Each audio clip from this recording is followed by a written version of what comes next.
It's Sunday night. It's 8 o'clock. Welcome to All Lacrosse Live. I'm Gary Groob in Toronto, and with me as always, I have Shawn Slaght, who's made it back to Moose Jaw. Shawn, how are you?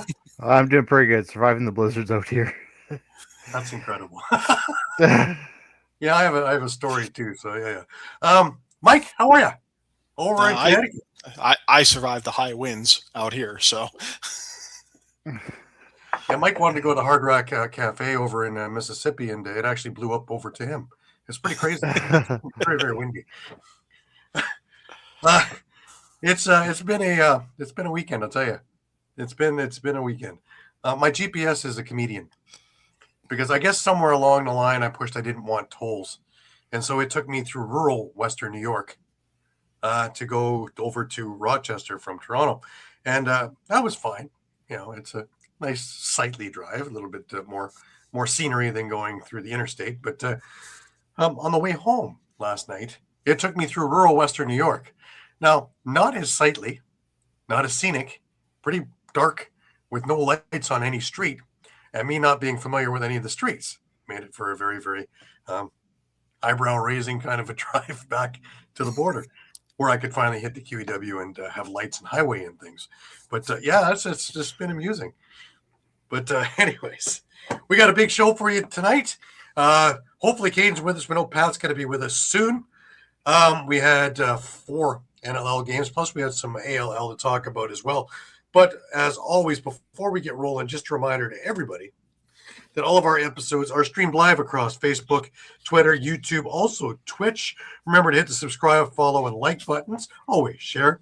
Please enjoy all the affiliates across the Streampunk Entertainment Network, like Fly Like an Eagle, Hardcore Sports, Keep It in the Ring, Streampunk Cinema, Streampunk Combat, CFL, soccer, and other football shows as well.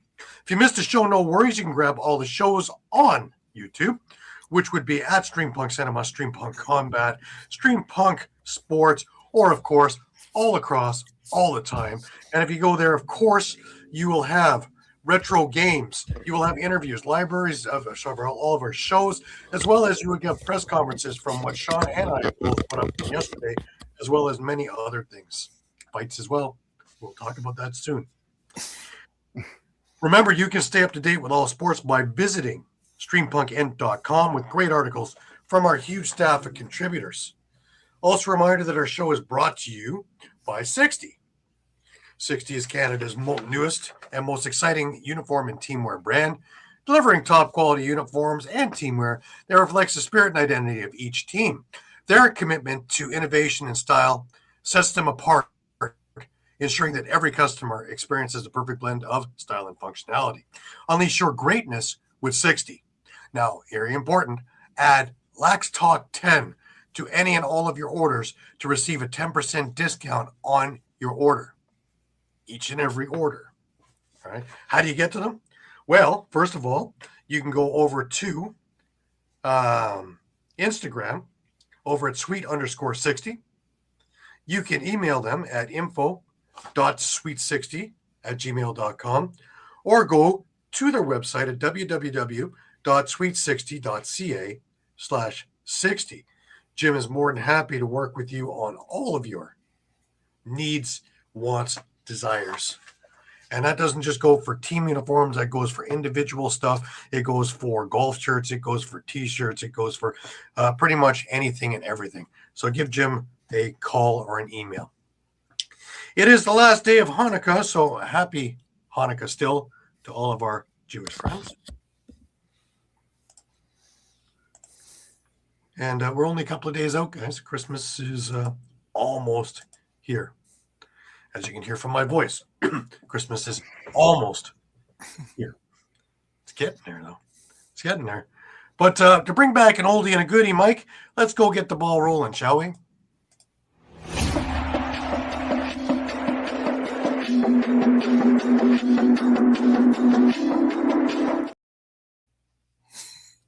And there we are. Now, we had some ALL games, of course, today and yesterday. 4 of them all together on the slate. And I'll tell you, we had some interesting games.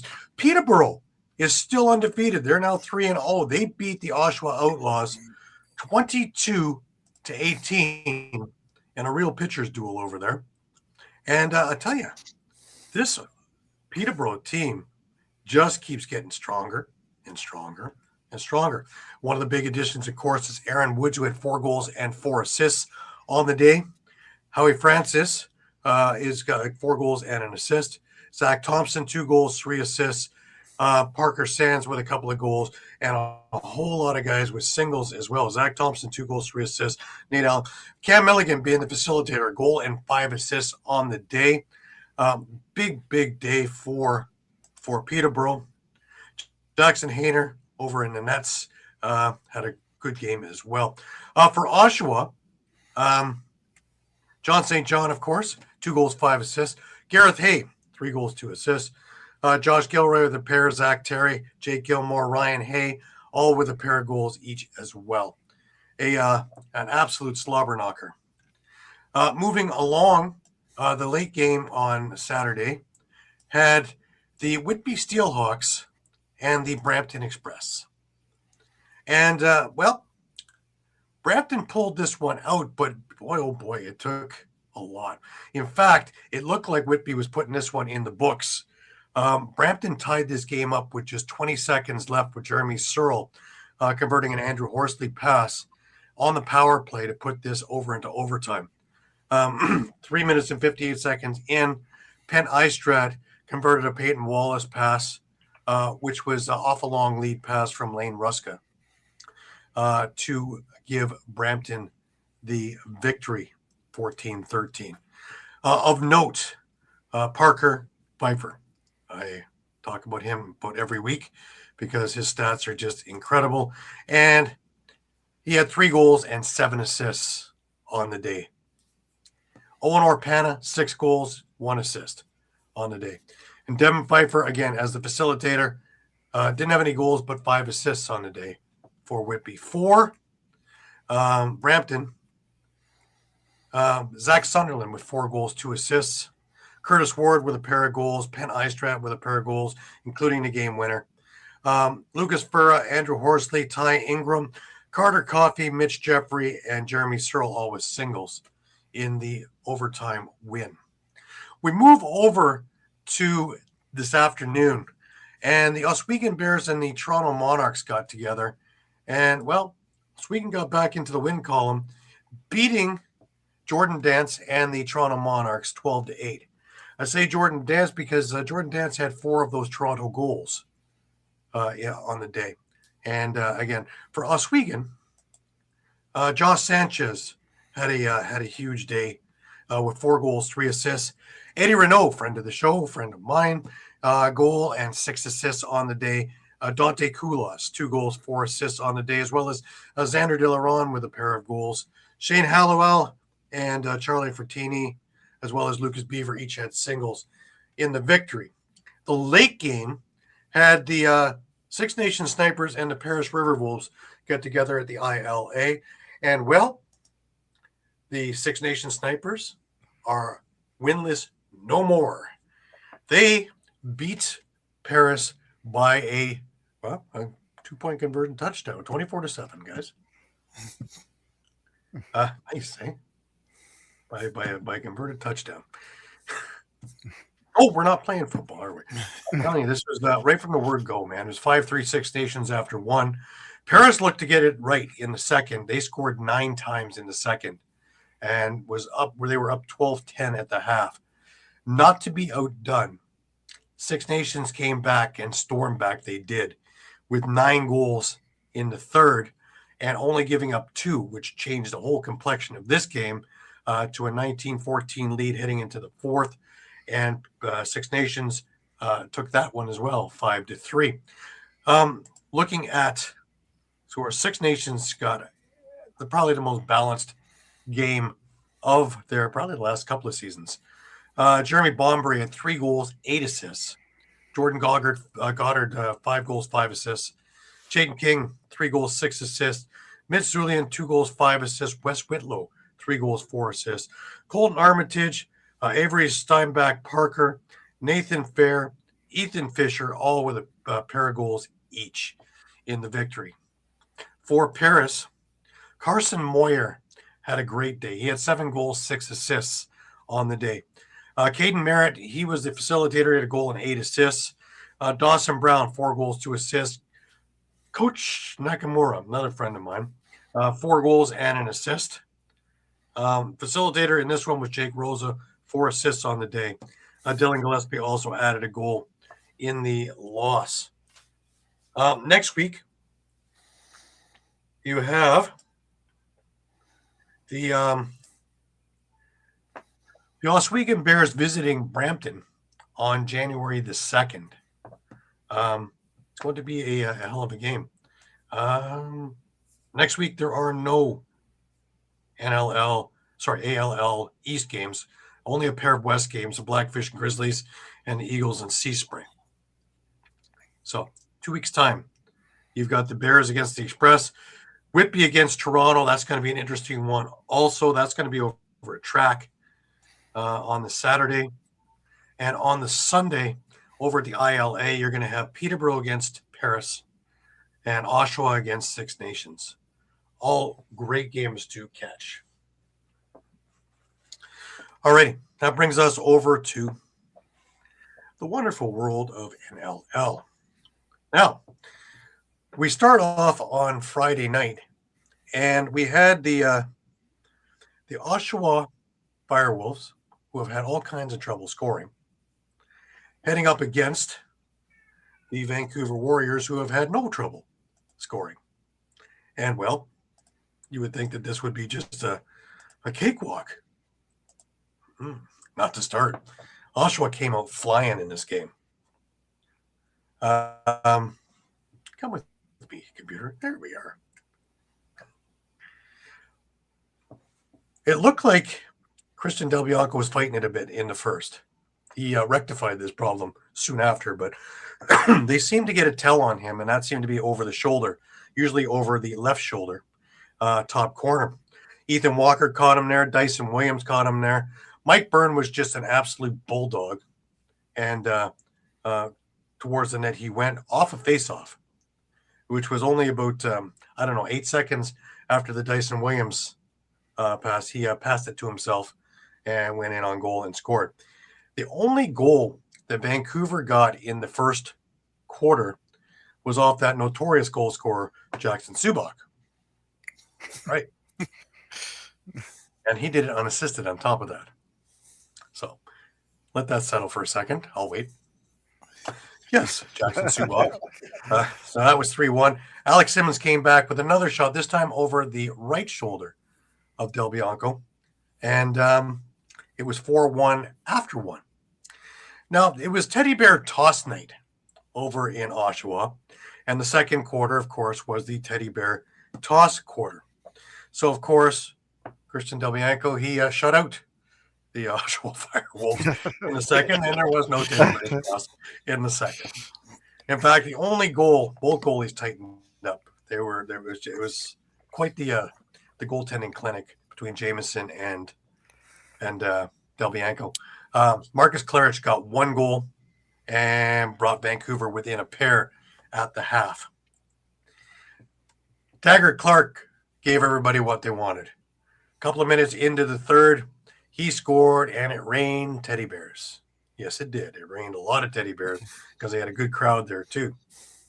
And that was about it for the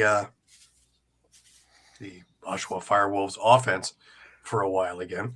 We're seeing big chunks like this, right, Mike? Like 40 minutes at a time, 30 minutes at a time. Chunks, but... Well, half the game is a chunk, isn't it? While they were on hiatus, though, Keegan Ball, Curtis Dixon with an absolutely beautiful Superman goal, and Keegan Ball again on the power play, and it was tied 5-5 after 3 heading into the fourth quarter. Jesse King and Curtis Dixon again, as well as Marcus Clarich, score, and it is now 8-5 for Vancouver. Still no sight of the Oshawa offense. Finally, with a mere 8 seconds left, with 7.3 to be exact, Ethan Walker converted an Alex Simmons pass on the power play and it was 8-6, and that would be your final. I'm at a bit of a loss. They have absolutely no offense going on. There's 21 goals in 4 games, and Holden Cantoni and Tate Cantoni are still sitting on the sidelines. I don't understand this one particularly. I'm certain that they could use a howitzer like Holden. I'm sure they could use somebody like a Tate Cantoni to get inside there, let alone a number of other ones. Aaron Woods comes to mind also as a good player that seems to be scoring quite a bit in ALL, and he loves being out front. He loved it in Toronto. He'll love it over in Oshawa if he could. But I'm at a bit of a loss how we're really not doing much in the way of changing anything up to try and get more goal scoring. The ferocious power play of Oshawa went 1 for 4, but they got 2 shorthanded goals. For Vancouver, they went 1 for 4 and had 1 shorthanded goal. It was a night of shorties in this particular game. Where Oshawa shined was on the faceoff dot.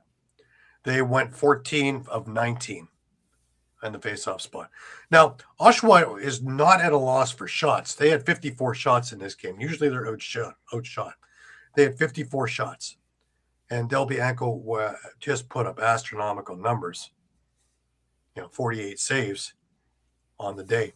I'd say that's a pretty good day at the office, don't you think? Mike? Oh, yeah. Yeah. But once again, we're just talking of, does Oshawa do something, or do they leave things like this and it'll just work itself out? Shawn, let's start with you on this one.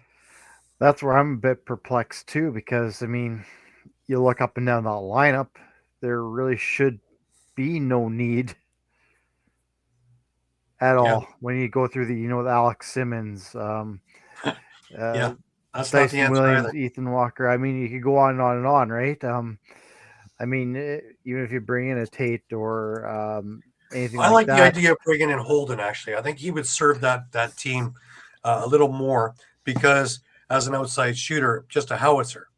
yeah. Right? Still can shoot like anybody in the NLL and has done year after year and is looking for work.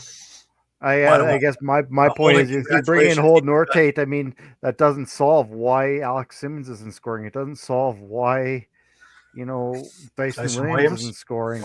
It's still not solving the problem. It's And maybe a Band-Aid. You right? can't rely on Doug Jamieson having just all-star game after all-star game to get you out of this, because if you're only going to score 5 goals in a game, you're not winning any games. None. 0. Yeah, because that's the thing. It's just, I guess, a little bit of a Band-Aid in the fact that if you bring in a Tate or a Holden, now you're basically relying on them to score because no one else is.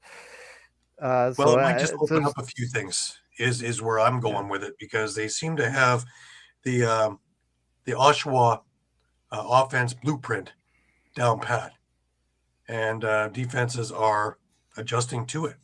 So maybe if you bring in a different wrinkle that is of that caliber, maybe they have to take heed, and we'll have to start changing things up, which will open up an Alex Simmons, which will open up an Ethan Walker, which will open up a few others to try and do something. And the power play, you're going to have to do something with it, because it's not just this year. Even when things were going well, the power play has been anemic for 3 years. So something has to be done, and soon, because you know how it works in this league. If you're looking up by midway through the year, that's where you're going to be looking pretty much by the end of the year, because that's a lot of teams that try and leapfrog to try and get in the top 8. Yeah. Mike, what do you think? I think I'd be concerned because if this trend continues, they'll be dead last in the league, and they don't have their first round pick next year. Belongs to he might be a little bit. I don't think he is, though. I watched him in junior, and I watched him the last couple of years NLL wise, and he's a very resourceful player. However, in an offense that is doing one-dimensional things, it's not really suiting, is it? And I really do think that they need to go back to the drawing board and get a little more creative, because this is kind of like the Rock thing. if you don't want to pay the price going inside and you stick for outside shooting, it was successful in the first quarter. And then, of course, Delbianco made changes and adjustments, and he wasn't giving those corners anymore. And he became a force. And he became, again, the sixth offensive player because many a play started with, first of all, him running and getting a loose ball, and secondly, his thread the needle passing. So it really does show the different dimensions that Vancouver has. Now, for Vancouver, guys, Curtis Dixon had a good game. Claridge had a good game. There were a number of people there who were kind of absent from what I would say was a very, very low-scoring affair. Now, granted, we have two hot goalies, but I'm not seeing a lot of the things that we're expecting out of the Vancouver team. Shawn, what do you think? Yeah, I'm kind of with you. I mean, other than that, one game there, I mean, actually goals have been hard to come by. And I'm just wondering if this Vancouver team is still taking some time to gel. Or is it the case of too many cooks in the kitchen? I'm not too sure yet. Mike, what do you think? I wonder if we could say the same thing about Oshawa, that there's maybe too many cooks in the kitchen, and that, with all these guys being younger, that they're just, looking to pass first and get the extra, when maybe they should just be, hey, Brian, take a few more liberties. Hey, let me take that shot if I think it's a high quality shot rather than trying to pass. But interesting stat, though, Mike, for Vancouver, by a long shot, the leader in shots on goal was Marcus Claridge. He had 11 shots on net. The closest to him was Keegan Ball with 7, and he had a pair of goals on the day as well. So when you're looking at some of the other guys, yeah, I mean, that's interesting, but if I'm a Vancouver, if I'm a Vancouver, I mean, I think I'm okay with that because, maybe there's concern that the ball will be, a little too much in Ball's stick, in Dixon's stick, in Charlene Beatty's stick. Let's not forget that Marcus Claridge is the reigning WLA MVP, right? Yeah. Yeah. So one thing that actually was concerning for me was Shane Simpson and his shot selections, because a couple of times he it's just crazy shot selections that were blocked plain out because really he should have taken a step before shooting, but literally threw it right into the back of his defender. That's not an NLL type shooting. Mike, what do you think? Yeah, I think it goes to what Shawn's saying about them still needing time to gel. I mean, they do have a lot of new pieces. Right. Now, Shawn, what were you going to say about? Well, I was going to say, when it comes to shots on goal, that's a little bit probably situational too.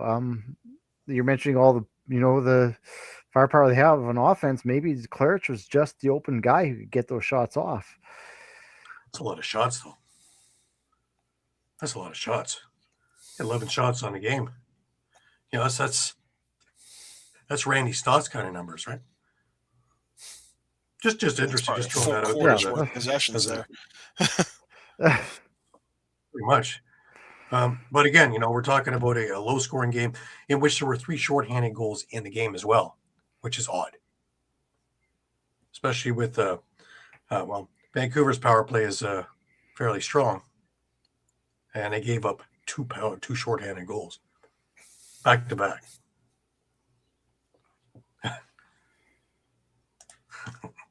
Yeah, wow.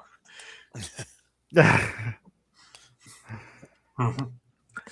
But needless to say, Vancouver comes away with the 8-6 victory, and Oshawa is having a rough go of it. Even their win was just in the last minute of the game, right, against Toronto. So it's going to be interesting. They have a bye week this week, so it's time to right the ship, because they have to do it sooner rather than later. All right. Why don't we move over to the Ottawa game? I see that Pat is with us. He has stepped away from his microphone for a second, but interestingly enough, with this game, down to the wire. To my detriment, man. I was looking at my who you got, and well, I had the for my 4 out of 4, I had Ottawa, and I think it was 21. So if Ottawa was able to win 11-10, that would have been pretty much. Thank you very much. But that didn't happen. Why don't we bring Pat on? Pat? Hello. Hello. Not good. Which way are we going? I think we're going to go to Philadelphia first, are we? Tough. It's this is what I expected from the Wings. I was being optimistic. I had a thought in my mind that they could give this Rochester team a run for their money. And foolish of me to even have that cross my mind to see. I soon forgot what Connor Fields could do to a team. You ever see the movie Avengers where Iron Man, told them we have a Hulk? Well, that's what the Nighthawks told the Wings. Listen, we got Connor Fields. That's all we need. My man single-handedly beat the brakes off this team. 5 goals, 6 assists. He did whatever he wanted. He controlled the tempo from the start of this game. Hey, listen, you want me to facilitate the ball? How do you want me to beat you? And that's what he did to Nick Demute. And he let him know that you're in my house, and I'm going to thump you 9 weeks from Sunday and 2 on Saturday. It was bad. It was bad right from the jump. One of the stats that doesn't show here is that Philadelphia actually had a good jump to start this game. And Ryland Hartley made 3 absolutely acrobatic saves to start the game. And any one of those goes in, we might be looking at a different start to this whole thing, and the momentum goes the other way. Hartley makes 3 big saves, and then Zed Williams. Now, here's the great thing about this. Seneca Nation, I got a chance to meet all the guys from Seneca Nation. What a great bunch of people. And they come through the press box, and they were just fantastic. But Zed Williams is Seneca Nation, and he scored the first home game goal under Seneca Nation management ownership. That's fantastic. Perfect. Yeah, couldn't write that any better. And with a absolute blast that beat Demute. Thomas McCombie, who is going to be a absolute stalwart horse in this league. He is going to be phenomenal in this league as it goes along. He converted a Ryan Smith pass. Connor Fields then flipped the script with McCombie, converting McCombie's pass, and it was 3-0. Ressa Terrace gets one back on a fadeaway shot to the short side. It was a pretty goal. Yeah, he got one. Again, I'll give this team credit, this Wings team credit. Listen, in garbage time, they put up 5 goals, trying to turn this game into something. Still wasn't there. And Gary, you just said, right? Connor Fields doing exactly what he wanted, find the kid Hogs behind the net. He facilitated. He took gouges out of this team. And then you have, like you just said, the plus side of it, too. If you're a Philadelphia Lacrosse fan, you got to see 2 Water Dogs do some damage. You got to see Zed Williams and you got to see Tom McVay be playmakers. And so I guess I have something to look towards coming summer. But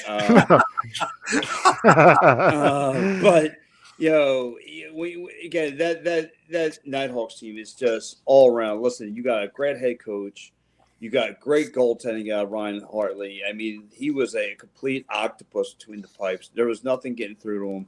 And then you have on the other side, like I said, led by Connor Fields and that stacked offense. So again, you have one team who's pretty much ready for a cup run, and you have a team that's still trying to figure things out. Now, here's another story on the night, though, because the next goal after the Reciteros one was Jake Pisano.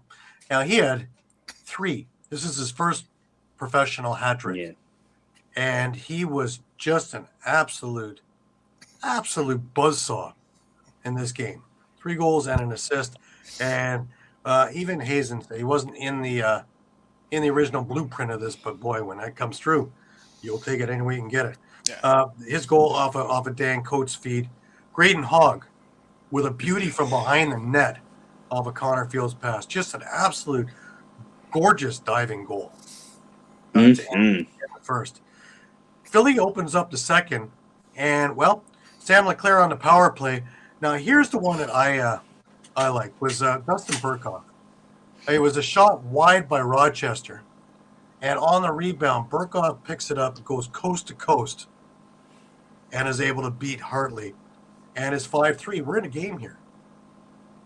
Now, the story of the night again. Every time Philly seemed to get it going, Jake Pisano is the one who is stopping their runs, and he did it again. This time off a Hartley long lead pass, and it was 6-3. Ryan Smith then added a power play goal. Every time Philly went to the box, Rochester made him pay.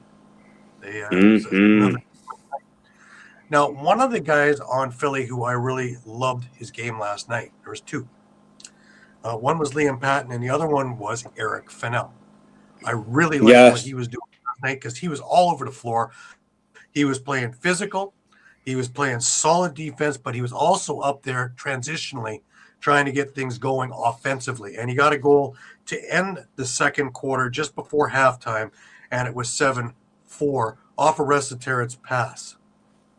So those were the bright spots, if there was such a thing in this game, because it didn't look like Philadelphia came back out after the intermission, because bing, bang, bong, and in just a couple of minutes, Connor Field, Zed Williams, and Kyle Waters all got into the act.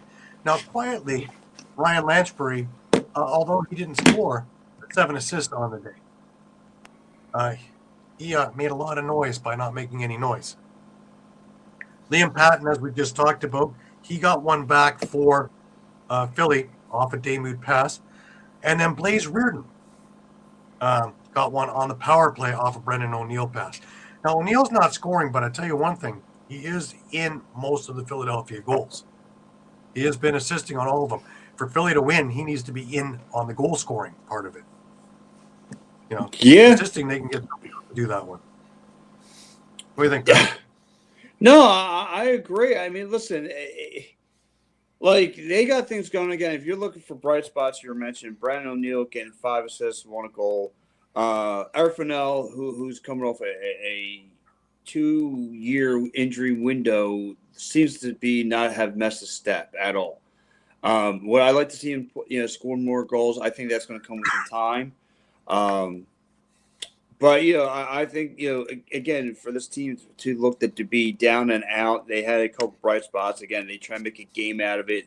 It was just too much damage to me was done in the first half from Rochester that kept Philly from even coming close. And like you said, every time that they had a little bit of breathing room, well, listen, Rochester kindly got all the air out of that bag quickly, and they did. Yeah. They played a good game, and credit credit to the Wings who are trying to come up with something out of nothing. But this is just too much. And listen, this is the first time Ian Rubel got to really, from coming off a nice little win against Colorado. Now you got a taste of humble pie when you faced a legit contender for that cup. Like this is a real deal team. And you're playing against a reigning MVP. This is what comes with the territory. I mean, you gotta accept the fact that Connor Fields is just going to get his, and there's just nothing you can do about it. He's, like you say, he's so creative. He finds the kid Hogs behind the net. Like I said, to me, he controlled this game from open and tip off. If he decided he wanted to score, if he saw something he liked, he took advantage of it. If he saw a player that was open, he got creative and got him the ball when it needed to. I mean, this was good. And then it doesn't make it makes things harder for the Philadelphia Wings when you face it against a top-notch goaltender like Ryan Hartley, who was obviously fully healthy and on his A game.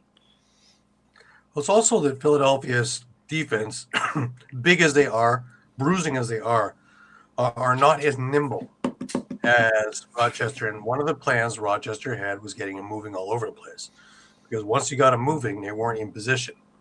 And as soon as they pull you out, somebody else is in, whether it be McConvey, whether it be Fields, whether it be Hogg, whether it be Waters, whether it can go on.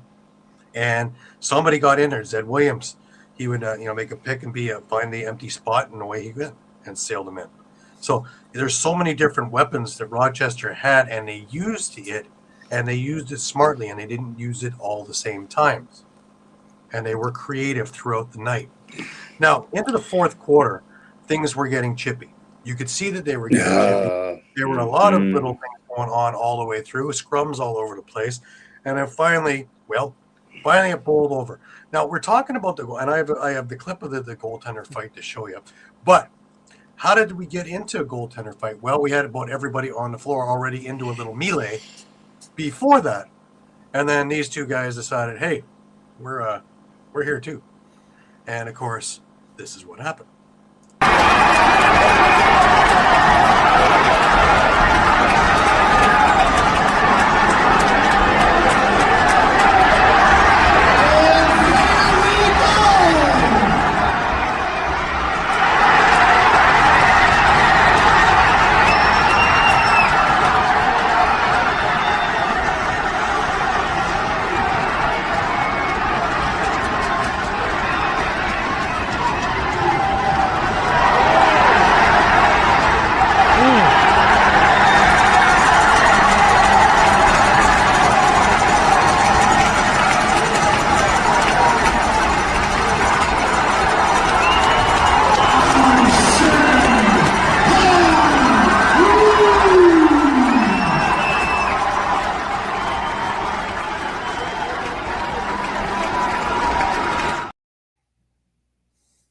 So Damu took 2 losses on this night. But credit to him is, he got knocked down early on. He got back up, and he actually, for a while there, he had Hartley because he got the inside on him, and Hartley couldn't get his punch around him. But as soon as he hit the one and was able to get free, he was able to catch another one, and a couple of good ones in there. But needless to say, they both took 5s in games. In came Deacon Knott, and in came Riley Hutchcraft. And at the end of the game, Riley Hutchcraft leveled one of the Wings for taking a shot after the horn. So Dalton Young of all people, yep. But hey, it was a boisterous night over in Rochester. Being up in the press box, was it full? No. Was it energetic? Oh yes. A decent crowd and a lot of energy, and they love their Nighthawks, and they are so thankful that Seneca Nation picked them up and they weren't losing their franchise. So thank goodness for that, and a great ownership group. I got it. I've said it a few times now. I'll say it again and again.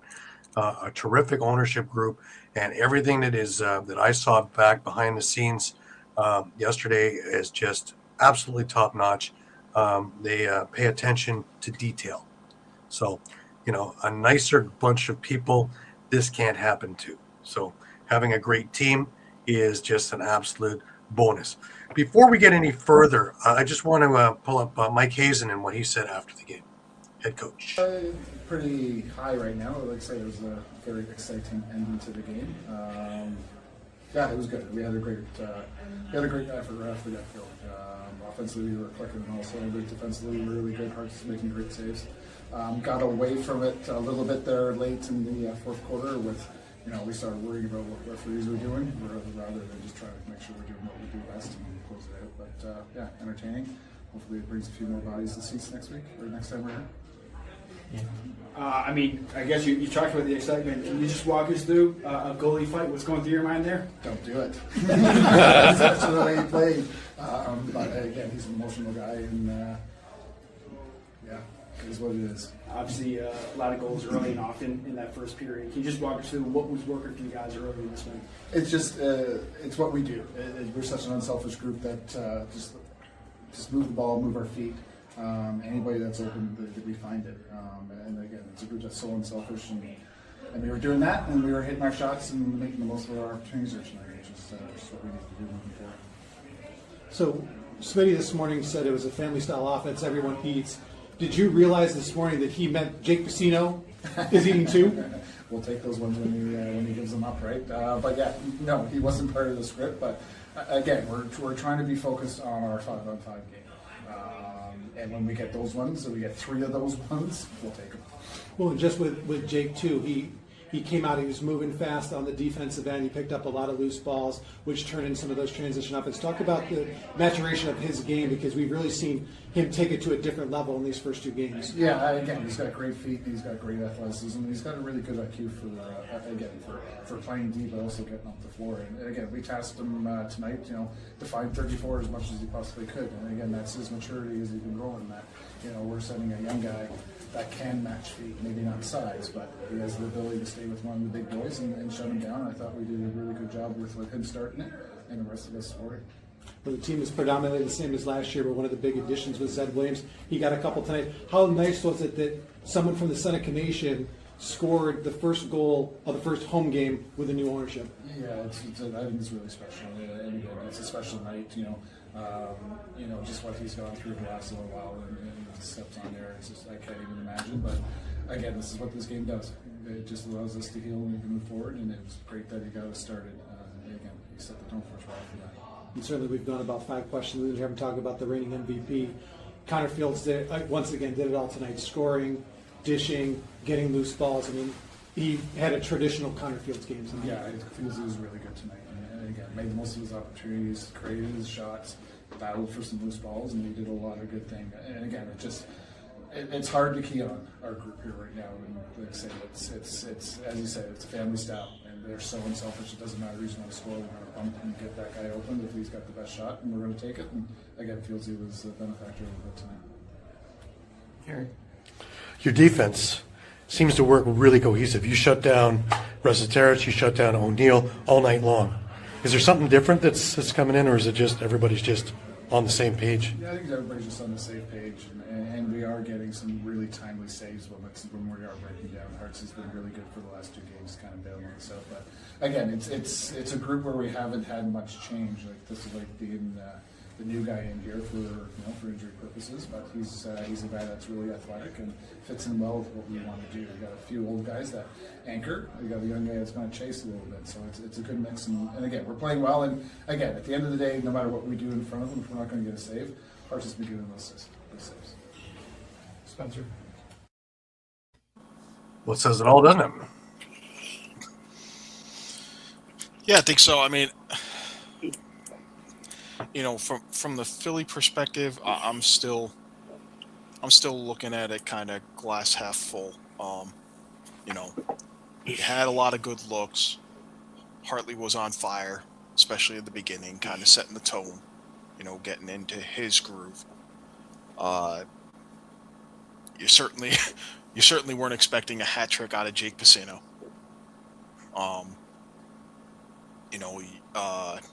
You narrowly missed an empty netter from Chris Corbeil at the end of the third quarter.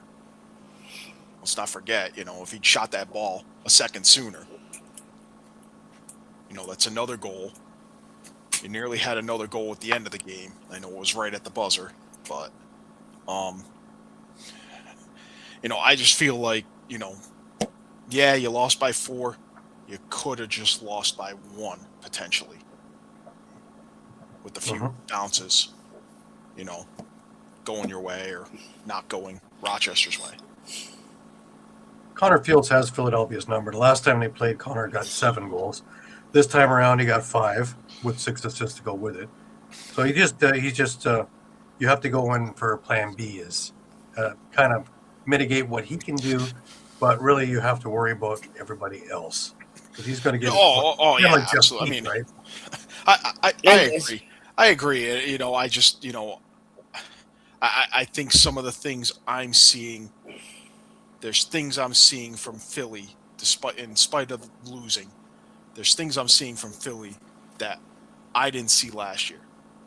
Guys moving on defense, constantly moving. And maybe some of that was, because Rochester has so much speed, forcing them to move. But we sat here last year, game after game after game, going, why are all these guys flat-footed and watching, buying their own ticket for a seat to watch their offensive assignment blow by them for a goal. Now, it doesn't get any easier because you got Ottawa next week. It's only 2 games, but I'm seeing a lot less of that. Well, I'm seeing guys getting cut off, as they're trying to make their way to the net. I'm seeing the Philly guys move. Very true. Look at Toronto. Move around. and credit to Nick Rowlett. I mean, we were talking about Bo Columbus coming in, a draft pick and maybe being the face-off guy and that they couldn't, that they couldn't afford to go, all season with Nick Rowlett taking face-offs, and he dominated Jeremy Thompson. 23 out of 31, right? That's pretty good numbers. So the other numbers definitely, he's definitely up his face-off game this year. Well, we dawned on this at the other game, and Philadelphia went 3 for 5 on the power play. Rochester went 3 for 4. So there was a lot of special teams going on there. What's the moral of this one? Don't take penalties. Well, that and one thing I noticed too in this game, like I don't know what happened on the Philly side, but like where was the physical defense at? I want to see him hit and hit and hit. I talked with E. Rubel last week. He said that's pretty much paraphrasing it, but that's what's going to be their identity. Well, I mean, I didn't see not one guy not one person from Rochester feel it. Let them know that, look, I'm here to play some physical defense with you. And I felt like, in that first half, like I said, Connor Fields kind of dictated how the game was going to go from top to bottom. And there was not, he didn't feel no pressure on him. Like Mike just said, though, I mean, listen, they hung around, they're looking better. Obviously, even Ian Rubel knows they're going to have to improve on a couple of things. And listen, I don't know who the Wings front office made angry, but I mean, you start the season with Colorado, who is a been to the Cup more than a few times the last few years, a playoff team, playing against Dylan Ward, Ryan Hartley, and now you got to go against that overrated, no good teddy bear coming off soon. So with him comes Jeff Teat and Connor Kiernan. Don't worry about that either, right? yeah. Riley O'Connor, a few others, Exactly, but I guess if there's one thing maybe in the Wings' favor with next week at Ottawa is, we certainly saw it last night, but it's been a bit of a problem plaguing Ottawa as well, is slow starts. Yeah. So, if Philly can't find a way to, resolve their issues with slow starts in the first and third quarter, at least in the first quarter, the game might stay close, even if it's 0-0, 1-1, something like that. I kind of brought it up, off air before we got on. We're talking about this kind of power outage on offense that Oshawa is facing, and just their struggles overall. And I just kind of wonder, at what point is it a problem versus, say, a few years ago when Colorado was, on their way to winning the Cup, and they were winning a lot of tight, low-scoring defensive games, 8-7, those kinds of games. And, we talked about it right when the season started, that maybe this is what Philly needs to do to remain in contention, for the playoffs, is to have these types of games and not get into these 16-14 shootout type, situations.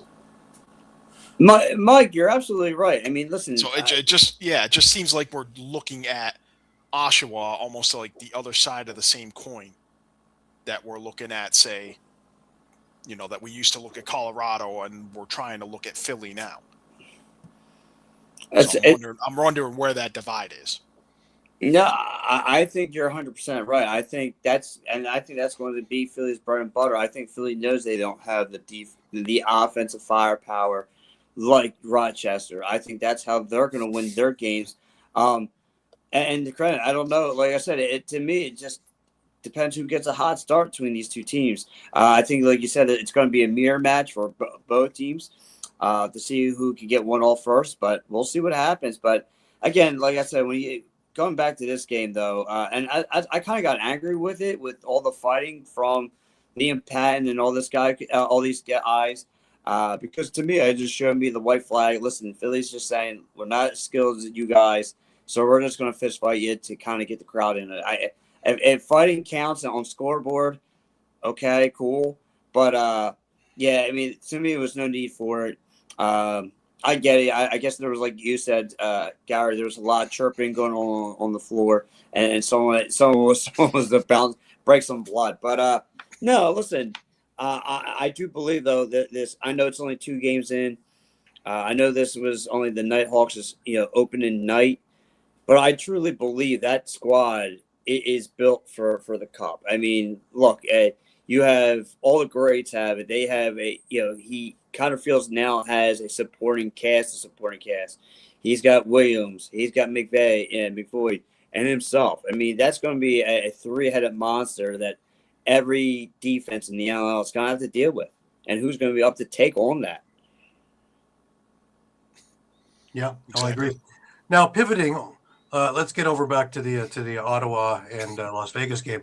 Mike, as you said, slow starts have plagued Ottawa. And well, no,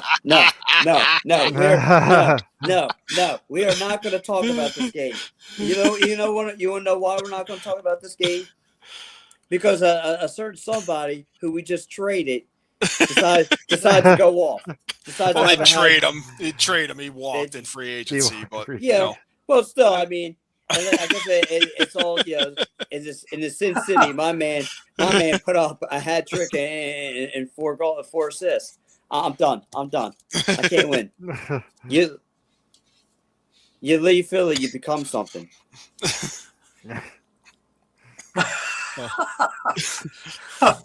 Well, not sure about that, but let's take. Well, I thought for sure you'd be all over the Higgy. Not having a good start. No. Nothing after 1, right? Oh, Higgy. A little rough start from Mr. Higgins, but no, I was perplexed seeing Mitch Jones go off. I've been begging for that kind of game to be here. For the last 2 years he's been here. That's got me more upset than anything. Gosh, you look, and then there's Higgy. He's all right. I'm just, I just can't wait for next week. You know what I mean? Well, I mean, obviously a great start for Vegas.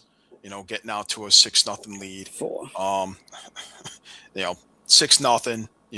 Rob Hellier finally breaks the run there in the second quarter, but they tack on 3 more. Now they're up 9-1.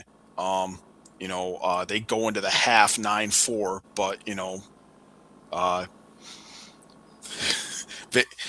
Vegas has had their issues too. Obviously, not only being able to get out to leads, but being able to hold leads when they actually have them. So Ottawa, in addition to the 3 goals at the end of the second quarter, reels off another 5 goals through the third and the fourth to tie the game at 9 with about a little over 9 minutes left to play. And that's with, relatively little involvement from Jeff Teat. I think he had 1 goal and 5 assists on the night, or 1 goal and 4 assists. I'm sorry. So, and his goal didn't come till on a power play in the 4th quarter.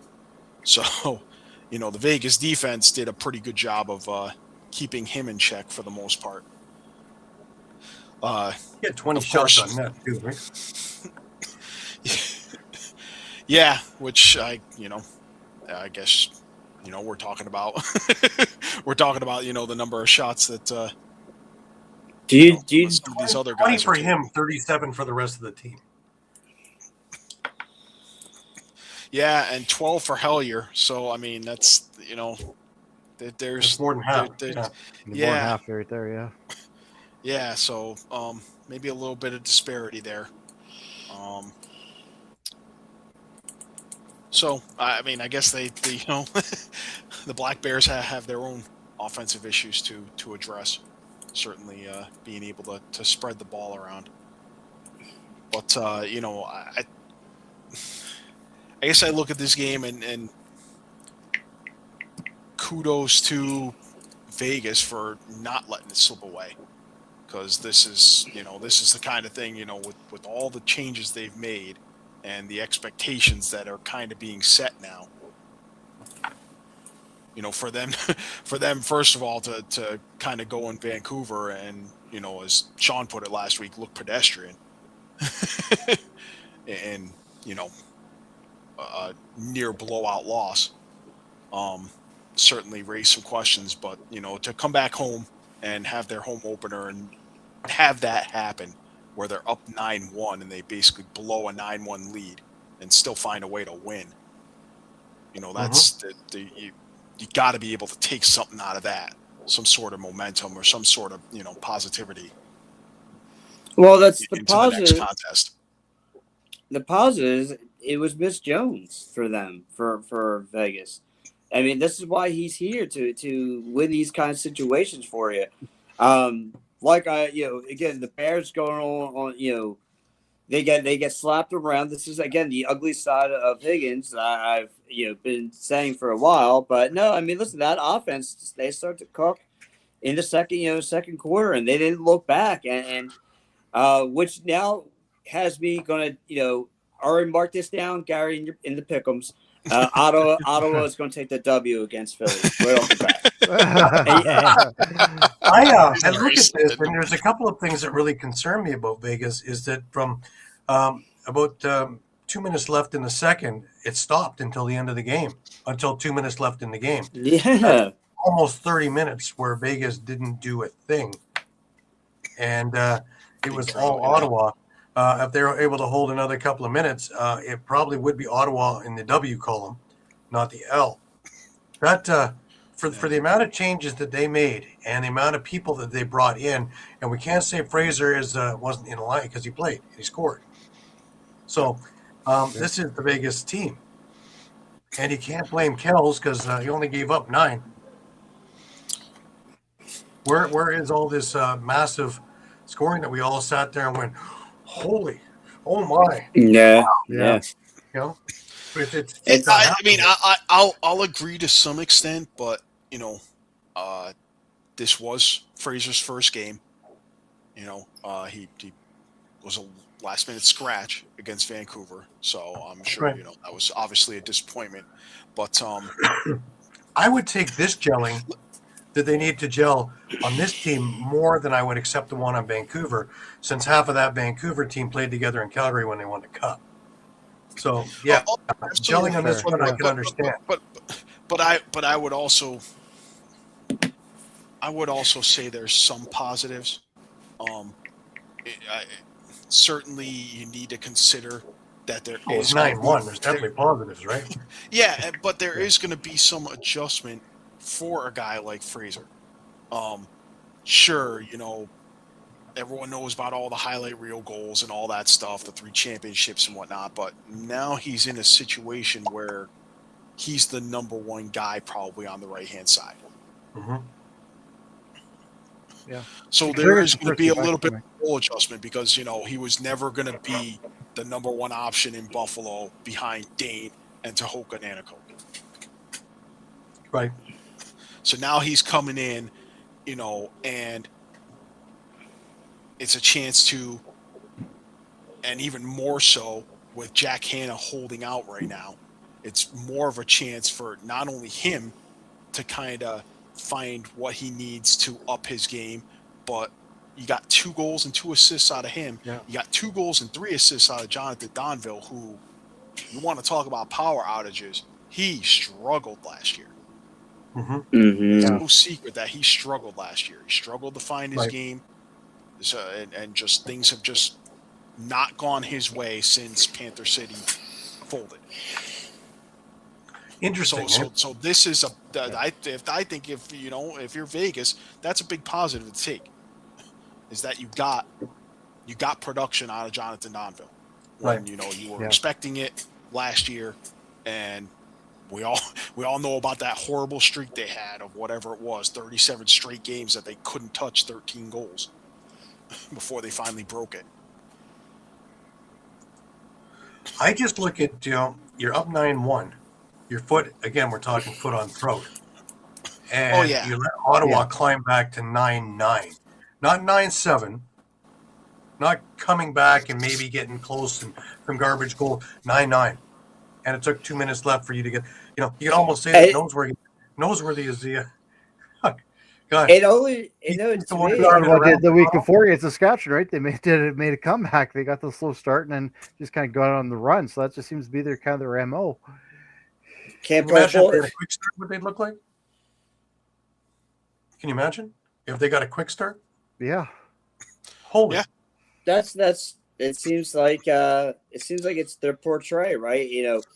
And to me, imagine if Ottawa didn't have the slow start that they had. I mean, would this been a real ugly game for 4 quarters? I don't know. I mean, listen, Vegas did all they listen. It got ugly. They hold off the W. In terms of wins, a win for Vegas. But if you can't play 4 quarters of lacrosse, they definitely look like they've upgraded on paper, but in reality, you may make the playoffs. They took the W when it was 9-1, and they completely took their foot off the gas. True, and like I said, if this game would have went a little bit longer, this could have been an Ottawa game. All I now know is Jeff Teat not scoring is only going to tell me, "Come on in, Philly. I got a treat for you. I got a treat. I got something. Don't worry, guys. Jeff Treat didn't do anything last week. You don't have to worry about Jeff Teat. Guess what? He'll be another plus. Listen, I witnessed Jeff Teat, another athlete who for 2 years stuck it to the Water Dogs, stuck it to the Wings. He knows how to pick a Philadelphia lacrosse team single-handedly. So I go from Connor Fields to Mr. T. Great, thanks. Well, listen, I guess I'm looking at if something like this was going to happen, like it did to Vegas, better that it happened at home. We're still able to come out with the win. Now you're going to go into Toronto next week, and clearly you're going to be happy you won, but you're not going to be satisfied with how it went down. And you're going to do what you need to do to not let something like that happen again. Toronto has more offense than both of the teams that Vegas has played. If they can click exactly. So that could be a real problem. So they know it's good. They know going in Toronto is going to be a test for them, and they can't let the same thing that just happened here at home against Ottawa happen again. Well, yeah. No, they can't take their foot off the gas pedal, and they're just going to get more creative. And when you don't do it, and you're lackluster, and like you said, you don't have a goal until 2 minutes left left in the game. That's not good either. Yeah. And see, that's where I think having guys like Fraser and Cloutier, where that comes in handy. They know how to step on the gas and keep stepping on the gas. It's what got them Well, to the like Gord said, championships. Cloutier is going to explode in Vegas. It's just a matter of when. Yeah, I mean, he had 5 assists on the night. Mhm. So, Well, you can see he works well with Fraser. Those guys are best buds from years. You can also see that Mitch Jones is working well with them as well. And that's another thing that if I'm a Vegas fan, I'm going, hey, great. But Donville's also working well with Jones. So if they can coagulate and get all together for an extended period of time, not 2 quarters, I'm curious to see what happens when you put together 55 minutes of a game, 60 minutes of a game, and what this team can accomplish. We know in 2 quarters they can be pretty dominant, but they can't stop. Because if they're playing Halifax, or they're playing Buffalo, or they're playing Rochester, first off, they're not going to get up 9-1. Secondly, if you're going to take your foot off the gas for even a smaller period of time, you're going to be looking at fumes as they go right on by. So get this out of your system now. Get this rectified now. Because, just ask Oshawa. When you take extended periods off, what happens? That's usually a rocketing thing to the hell. Yeah. Yeah, that's frightening. That is scary. And like again, maybe I'm in the fact that maybe, like you said, they took for whatever reason in this game they took their foot off the gas pedal and they couldn't dial up something creative. But like you said, in those situations against the Rochesters in the world, you're going to have to play 4 quarters of lacrosse. There's no taking no breaks, no intermissions. Well, let's go with one other thing. Is Landon Kells made 48 saves. He got peppered. So their defense took off the night off as well. 48 saves.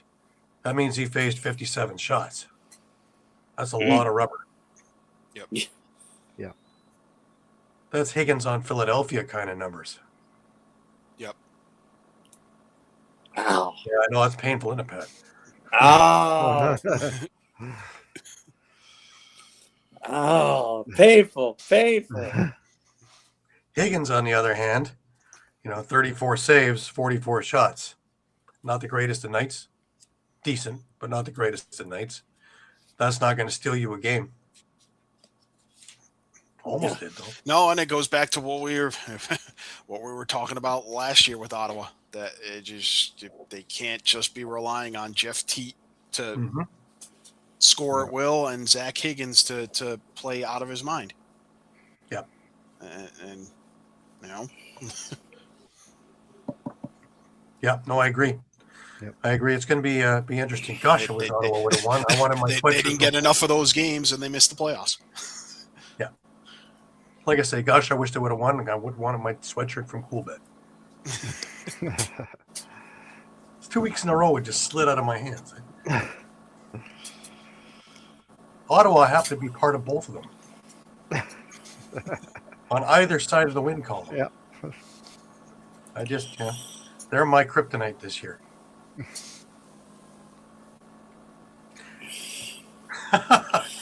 Anyways, well, I got you guys here. Just an update on the pick'ems.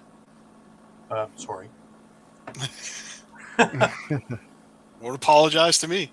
Well, Mike went 3-1. Shawn went 3-1. Gary went 3-1. Caden went 4-0. Oh. Wow. Yeah. Pat went 2-2.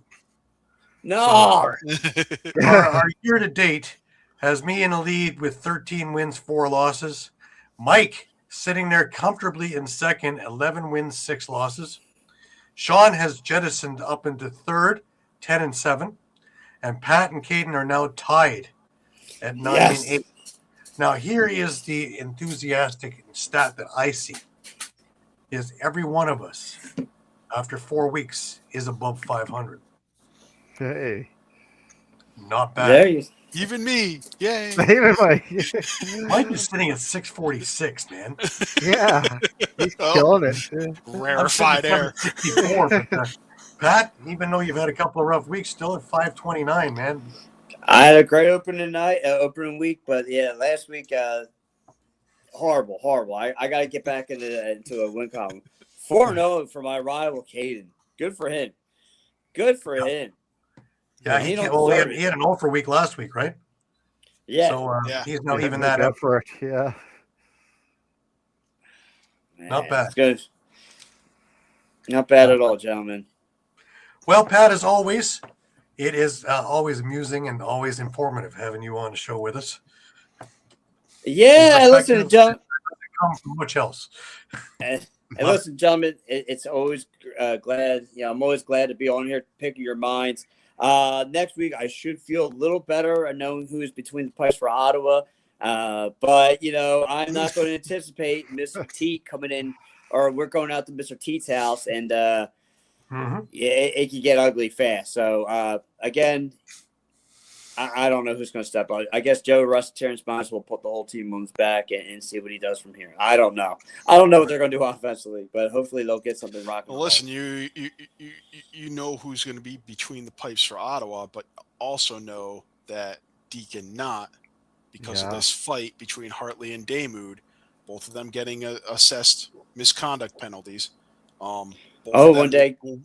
Both of them will be sitting out. I mean, unless I don't know if they can appeal through the union and not sit out. I mean, it might be in Philly's best interest to not appeal and start Deacon not against Ottawa, because I believe their next game is at Rochester. Buffalo. Yeah, Rochester. Rochester here.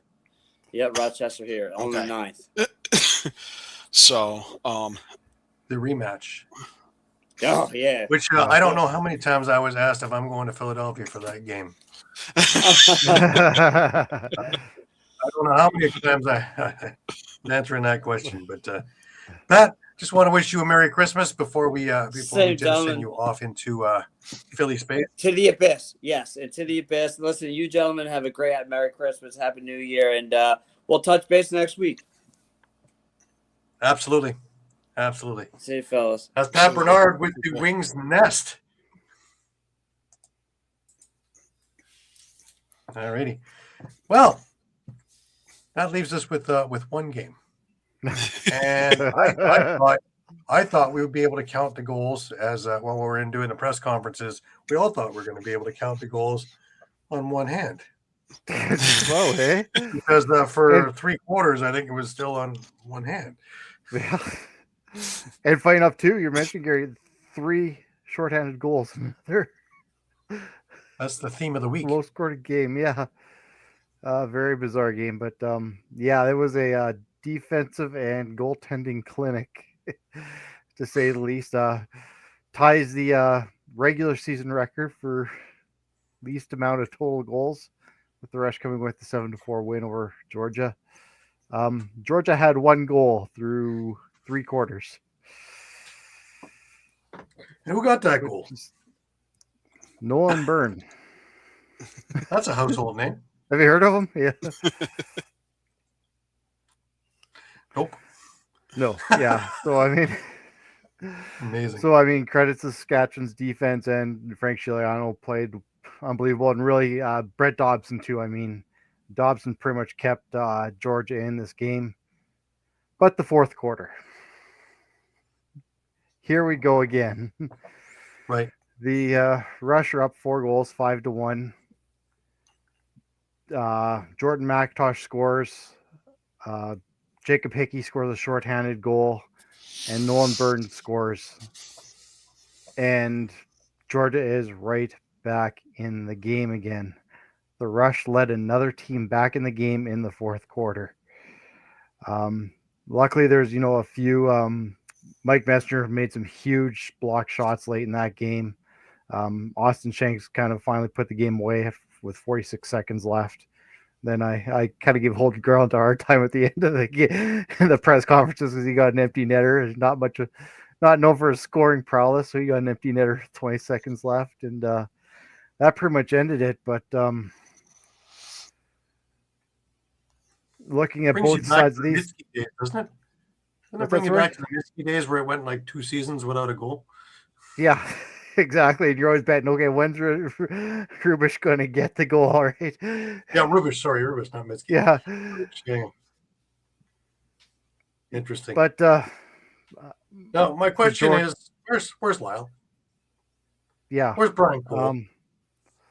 Where were any of these guys? They were dressed. No, that's a great question. I mean, one Caleb goal Benedict, through.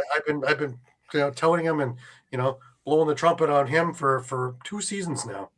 1 assist. Yeah. Where are these guys? Shane Jackson, 1 assist. 1 assist. Yeah. I'm a little bit perplexed with Ben Trumbull had such a great summer, so promising as a rookie. Yeah. Nothing. I mean, curious again, about it. Where one goal through 3 quarters. I mean, that's like you're taking a great performance by Brett Dobson, who gave up 6, and the empty netter, of course, but who gave up 6. That should be enough to win a game in the NLL. Oh, 100%. And 3 of your 3 points on a night. 3 points on a night went to Nolan Burns. Right, Nolan Byrne. And again, one of your 4 goals was a shorty. So what's going on in Georgia that we're not seeing? Because Georgia barely scored last week and they won. They didn't look all that cohesive against Buffalo in their first game. Well, another thing I'll throw out on kind of the other side for the Rush, especially with a low-scoring Georgia team, you have Jake Naso back, and he went 12 for 15. So off those face-offs, Georgia was barely getting any possessions to start with. Well, both teams' power play was anemic, right? If it was football, they'd be declining penalties left, right, and center. Yeah. But as you mentioned, 3 shorthanded goals in the game, which is interesting enough also. All of a sudden we're talking about 6, 7 shorthanded goals throughout the league in 4 games. Be hard pressed to find that throughout half a season. Interesting week. Yeah, because quite honestly, you could say the same thing with the Russian, though they won. Like, where did the offense go? Yeah. And the other thing I pointed out off air, and we talked about the goaling fight. And yes, so Gord brings up a good point with the offense being down.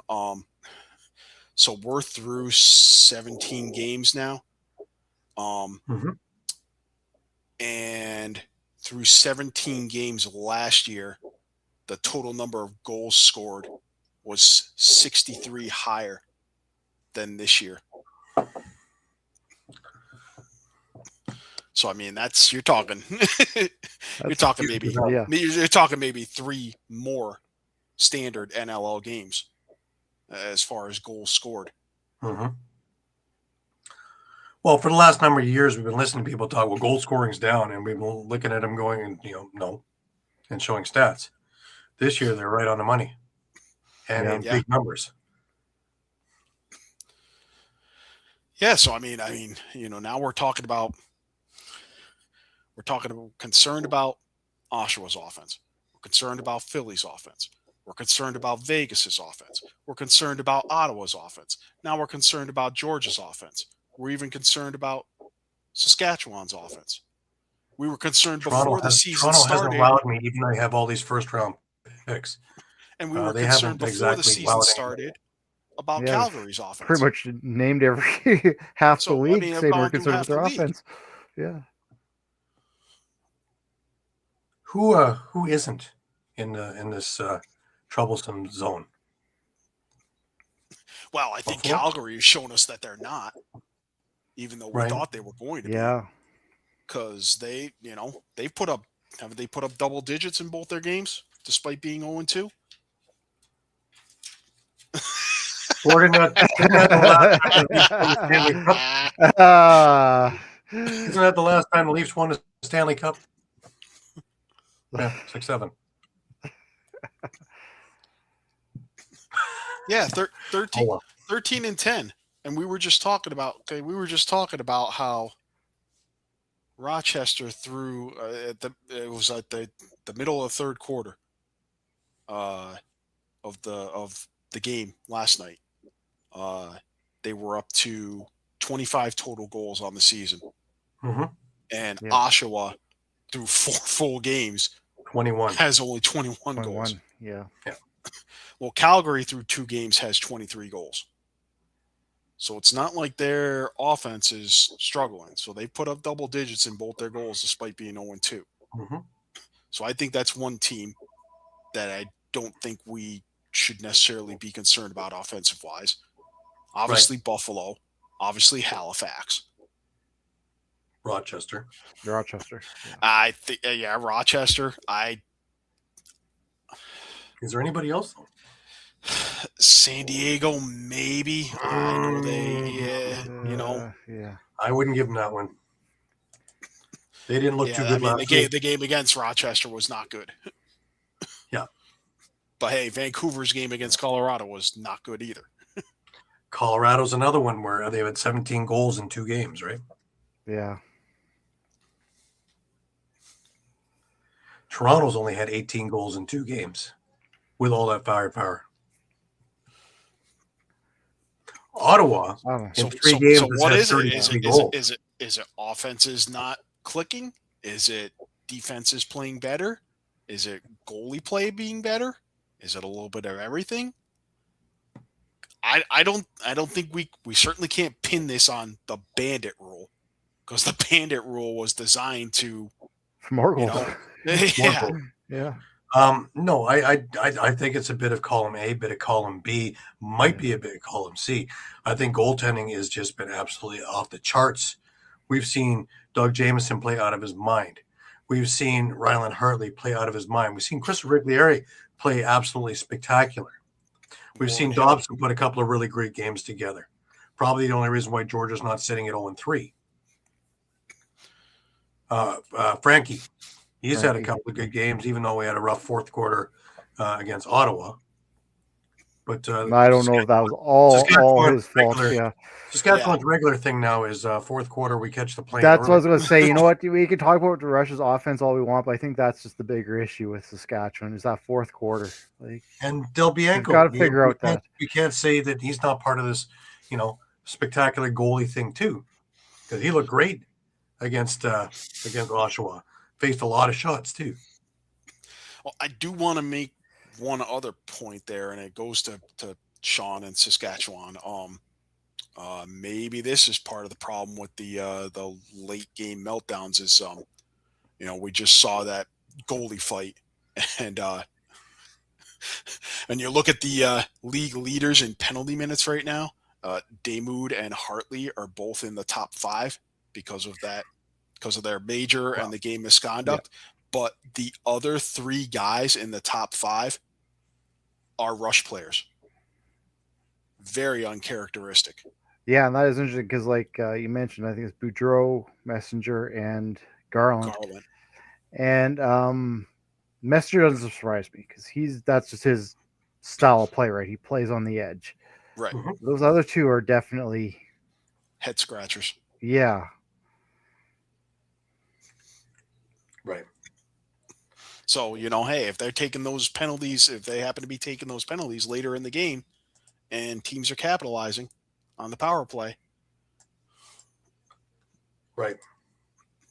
That's how they're clawing their way back into games.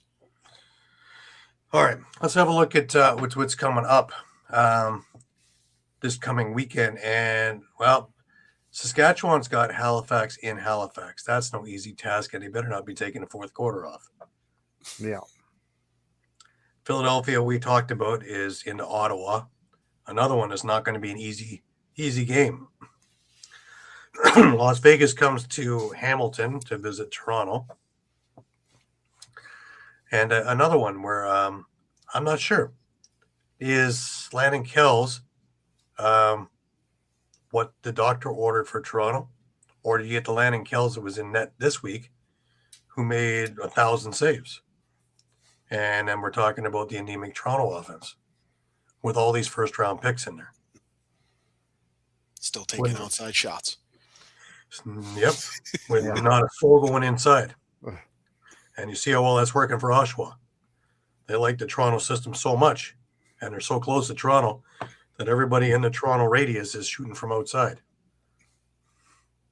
Oshawa shooting from Mississauga, and Mississauga and Hamilton, they're shooting from Oshawa. Odd. Georgia and Colorado. Georgia better find a scoring thing in a hurry because Dylan Ward not going to make it easy for him either. A healthy Dylan Ward at that. Here's one interesting one. Buffalo and Calgary. It's a Sunday night game.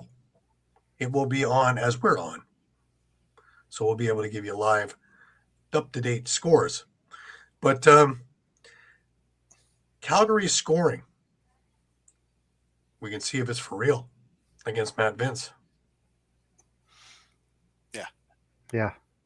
But also, Matt Vince hasn't been having the easiest of times this year because Calgary exposed something by playing really not as every team has. You know, they're a little on the offside ideas that make things work.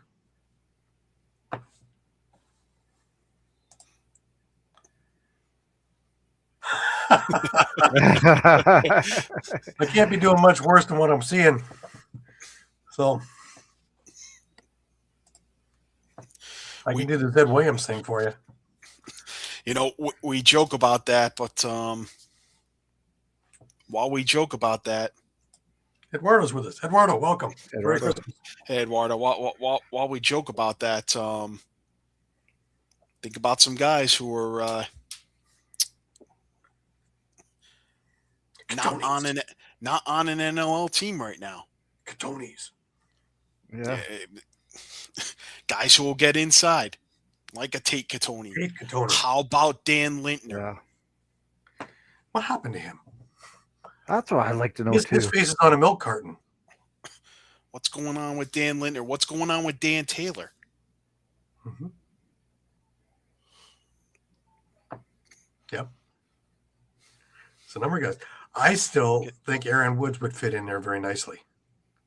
Look what he's done in the ALL this year. He's just been tearing it up. Yeah.